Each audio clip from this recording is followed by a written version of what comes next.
Hello and a very good evening. This is Princess Rashia reporting for EastMojo.com from Meghalaya. For my today's report, we're firstly going to report about a fresh development that has taken place. Meghalaya Chief Minister Conrad K. Sangma has tested positive for COVID-19. In his tweet, he had mentioned that I have tested positive for COVID-19. I am under home isolation and experiencing mild symptoms. I request all those who came in contact with me in the past 5 days to kindly keep a watch on their health and if necessary get tested, stay safe. This was a tweet which came in from Meghalaya Chief Minister Conrad K. Sangma. Now several questions have been raised if Meghalaya Chief Minister had made any travel recently, but it is to be mentioned that Meghalaya Chief Minister has not made any travel recently in the past 5 days, and all he has been busy occupied with is office work, and also he had briefed the media on Wednesday. So several notification or from the media group itself, they've asked journalists to isolate themselves and to remain under home quarantine to avoid any community transmission. Now, as we have seen in Meghalaya, I'll just give you an update of the number of cases in the state. We have a total of 534 active cases, and the total deaths in the state is 123, and recovered cases stands at 11,855. Now, this is concerning the fresh development about Meghalaya Chief Minister testing positive for COVID-19. Now, in another development that we're reporting about the NESO, which is the Northeast Students Organization, they had carried out, they have observed December 11th as a Black Day. Now, why are they observing December 11th as a Black Day? Is because last year on December 11th, 2019, the central government had gone ahead and passed the most contentious Citizenship Amendment Act in the Parliament, and this became a bill. And remember that in the Northeast, it is strongly being opposed by many of the student unions and also by civil societies. They strongly oppose the Citizenship Amendment Act, and today they've carried forward members of NESO. And remember, under NESO you have several other student union, like from Meghalaya we have Khasi Students Union and we have the Garo Students Union. So these two student unions today carried out this Black Day here in the state of Meghalaya. They at Wat Pran we witnessed black banners being hung at Wat Pran and also at Kandailat and several other parts of the state Meghalaya. And I'll just mention a few of the banners that we have seen which was hung around the city. Some of the banners which read December 11th, 2019. The day CAA became an act, a Black Day for the indigenous Northeast communities. And in another banner which also read Lurshai Hnyota was killed because of Citizenship Amendment Act, a sign of darker days ahead. NESO will never accept CAA. These were the two banners which really stood out, and these were hung in several parts of the city. And remember, it was on Wednesday that NESO chairman Samuel Jarwa had informed, and he had said that this is a draconian law which was passed, and the central government never respected the sentiments of the indigenous people.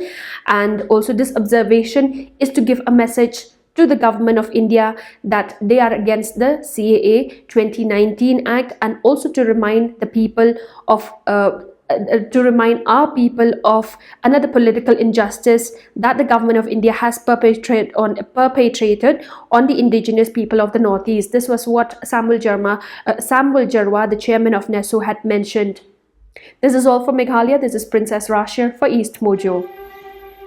Good evening, this is Sally Kapai and I'm here reporting from Manipur, and in today's report, extending support to the nationwide agitation called by the Indian Medical Associations protesting against the recent notification made by the center where the Ayurvedic postgraduate students were allowed to perform surgeries. The whole medical fraternity based in Manipur, including private hospitals, announced to cease work starting from 6 a.m. to 6 p.m. Now, during this agitation, all the medical treatment, all the medical services has been closed down except those medical emergencies and those treatment related to COVID-19. In fact, day before yesterday, doctors at the Chenims Hospital, which is one of the state-run hospitals based in Imphal, had a sit-in protest in giving a solidarity to the immense agitation that has been going on across the nation.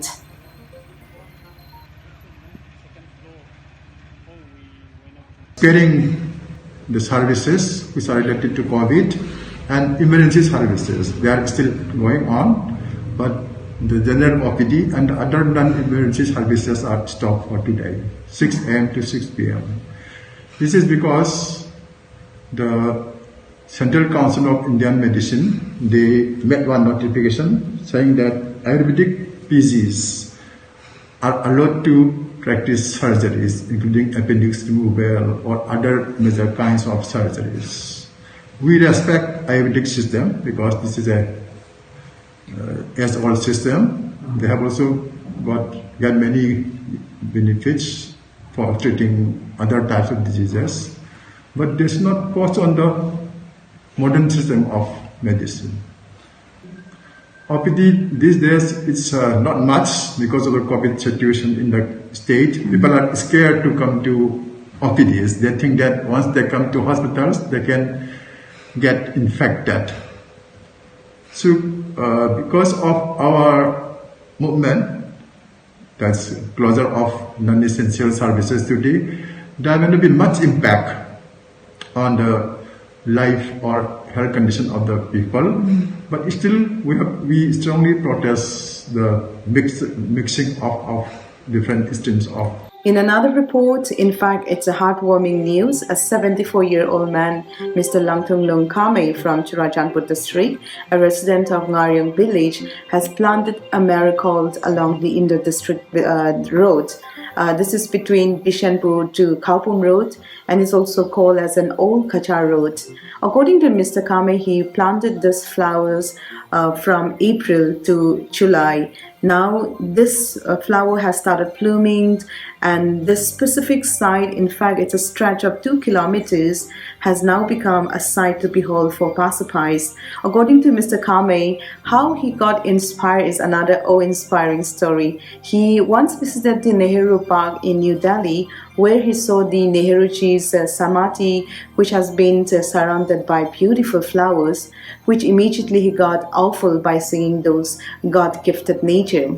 Our stories has been live on our website, which is www.eastmojo.com. Please check the story on the Manipur section. That's all I have for today. This is Salika Pai, and I'm here reporting for EastMojo from Manipur. Hello and welcome to my report by EastMojo. This is Simran Bajaj and I'll be giving you the latest updates from Assam. In the first update, Assam Jatiyawadi Yuva Chhatra Parishad took to the streets today to renew the demand against the Anti-Citizenship Amendment Act 2019. Along with the protest, they also paid tribute to the 5 people who died during the protest across Assam last year. Family members of Abdul Alim, one of the martyrs, also joined the protest. The student body has warned that in the coming days, their protest against the Citizenship Amendment Act will intensify. They also said that in no way are we going to accept this disruptive law, and we will not let the spilled blood of youth of our state go to waste. They have also demanded for the release of Akhil Gogoi, the Krishak Mukti Sangram Samiti leader who has been in jail in relation to anti-CAA protests and violence that erupted in December last year.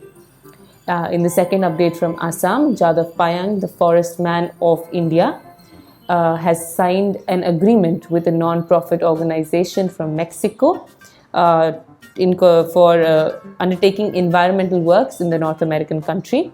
The alliance with the non-profit will lead to advanced new tree plantings in Mexico. That's the latest update we have from Assam. This is Simran Bajaj.